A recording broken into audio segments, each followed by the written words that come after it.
have been told by several members they're on their way. I know several of them are coming from another committee that was voting on a bill, so I know they'll be joining us shortly. But for the sake of time, I know we have a very full agenda today with testimony on House Bill 4192, sponsored by Representative Glenn. We have many people wishing to testify, so what I will ask at the beginning of this committee is to keep questions to the point and as brief as possible to allow as many people to testify to this bill as possible. And with that, I'd like to welcome Representative Glenn Thank to you, the Mr. microphone. Chairman.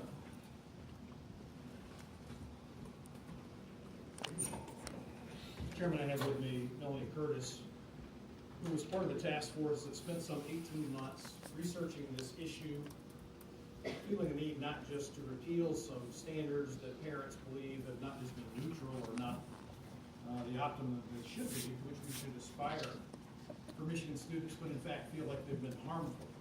And so I want to thank Melanie and the other members of that task force who consulted with people all across the country as to what the best standards would be. Mr. Chairman, I must admit that as a conservative, Massachusetts is not the first place I would have gone looking. But I think that is part of the point, that everybody on both sides of this issue agree that the Massachusetts standards have ranked based on test performance. Actual test scores measuring student performance have been ranked first in 4th grade reading, 8th grade math, and college and career readiness. And the concern in other states where this effort has been undertaken is that if you simply repeal the Common Core standards and leave a vacuum, then what has resulted is simply a rebranding of the same standards that parents believe have not served the best interests of their children. The intention of this bill is to do some pretty simple things. One is to repeal the Common Core standards, which, as I just said, some parents have found to be harmful. And as I've spoken around the state, the level of enthusiasm for this legislation is really striking, and I think others have had the same experience. Probably anecdotally, the thing that we hear most often about is the inability of parents to be able to help their children with homework because of the convoluted method, particularly associated with math. But the intent of this bill is to repeal those Common Core standards, replace them with the Massachusetts standards from 2008-2009, which were judged by test results, which we don't have any for Common Core in Michigan yet, sufficient to judge their success or failure, therefore leaving our children remaining in limbo as to whether or not these standards work or not, when we have a template available that has been tested to be best in the nation. So repeal the standards, replace them with the Massachusetts standards, and then the other major change is to then give the local school district the ultimate authority to make the decision as to what's in the best interest of their children. So the ability to edit even those standards. So all we're doing is changing the state standard, but it is not then mandatory on local school districts to follow those standards.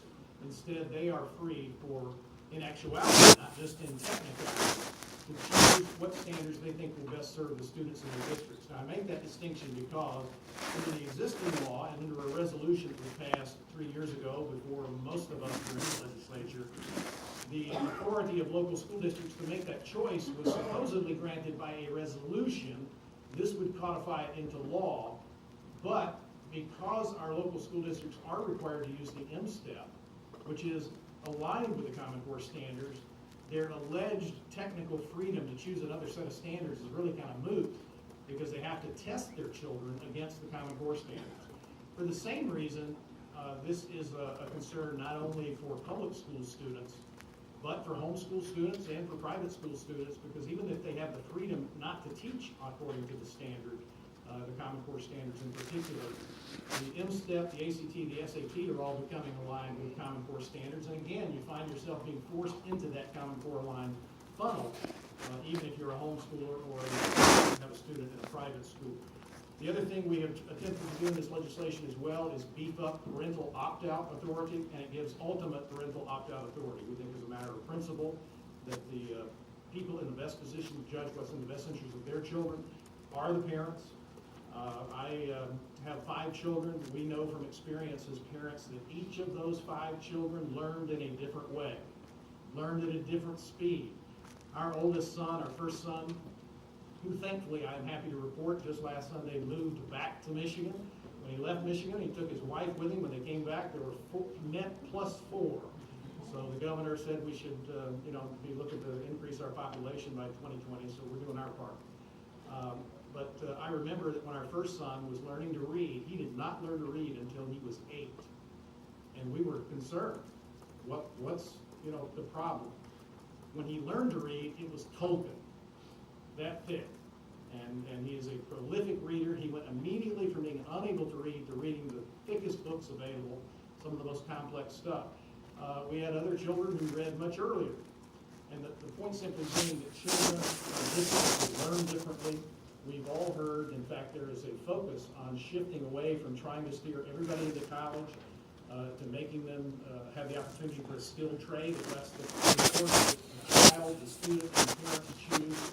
We just want to be as flexible as possible, not to fit every child into one mold that, unfortunately, from our perspective, the Obama administration used as a mechanism of federal intrusion into our local education decisions. So we want to give parents ultimate authority, we want to give school districts ultimate authority, and we want to answer the question with this legislation, why would we give Michigan students anything other than the best standards, proven by test results? Not theory, actual test results. And that is the premise that we lay before you with this legislation. And it does have bipartisan sponsorship. I would note, however, that I passed out to the Republican members of the committee that the Republican National Committee adopted a resolution unanimously, I think it was 3 years ago, urging the repeal of Common Core standards. The state Republican Party at the convention in the last 3 or 4 years did the same thing. As I recall, if it wasn't unanimous, it was overwhelming. But I am happy to have Representative Deanda and Representative Robinson as co-sponsors on this legislation. Over in the Senate, they have a similar type of bill.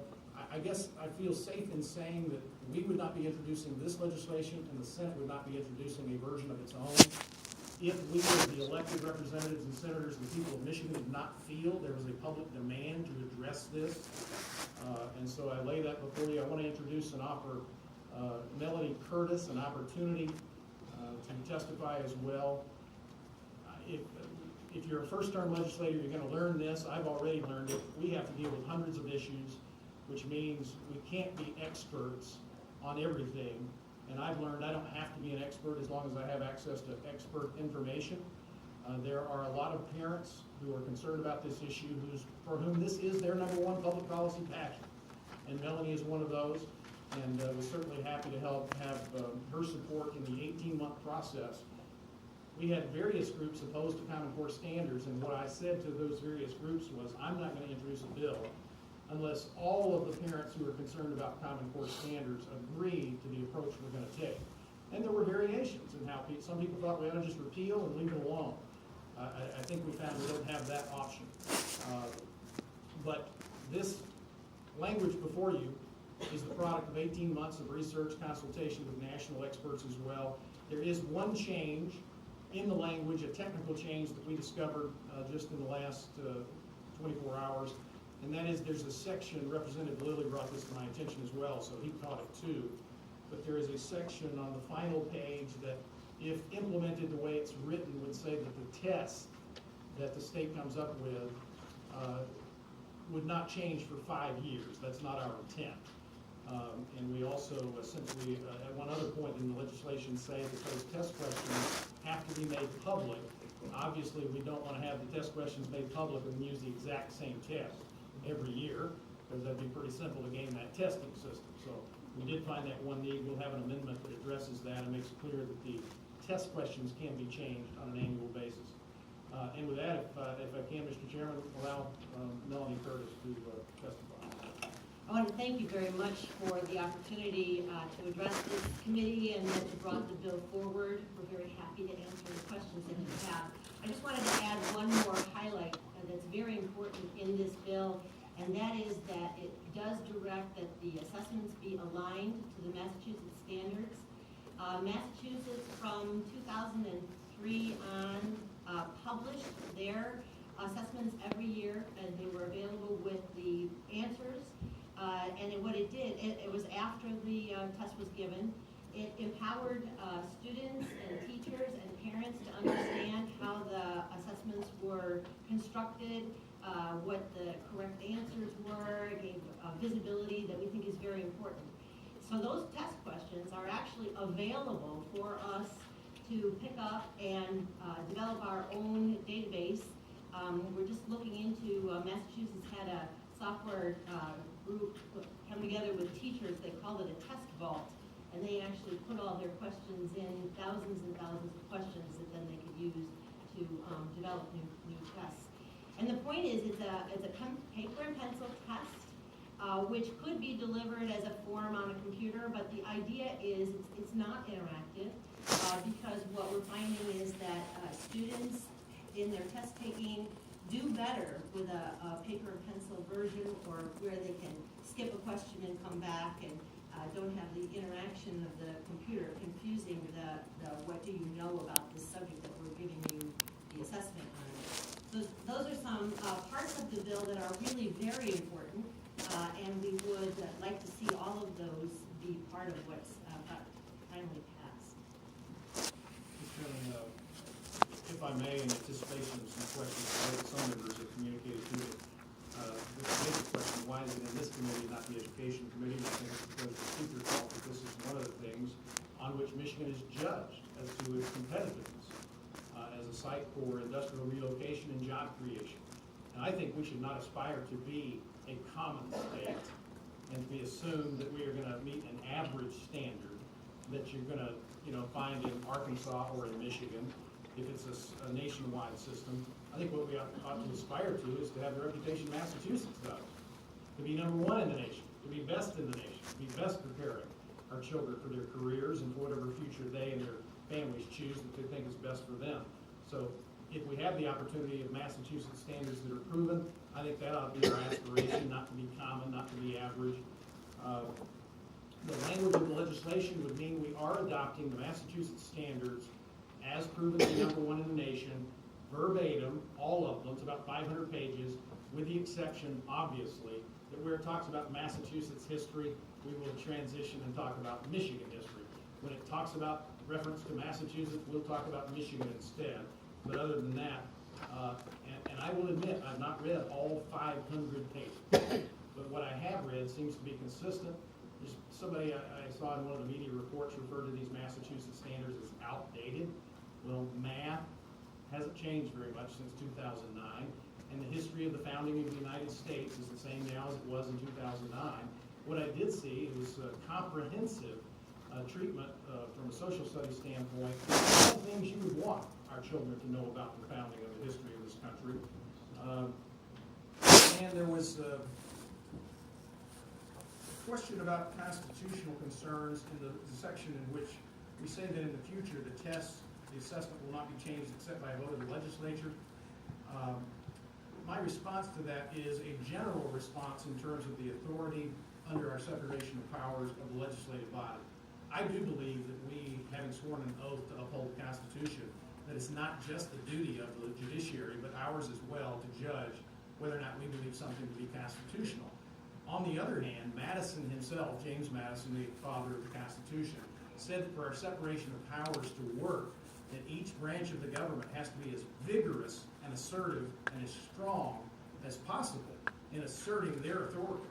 It's not that we would be wallflowers or back off in deference to the executive branch or the judiciary, but we're supposed to fully exercise our authority.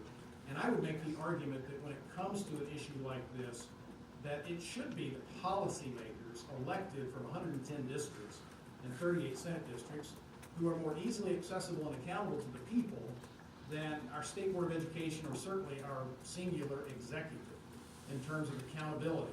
The voters of Bay and Midland counties can get their hands around my neck a lot easier than they can Governor Snyder's if they want to.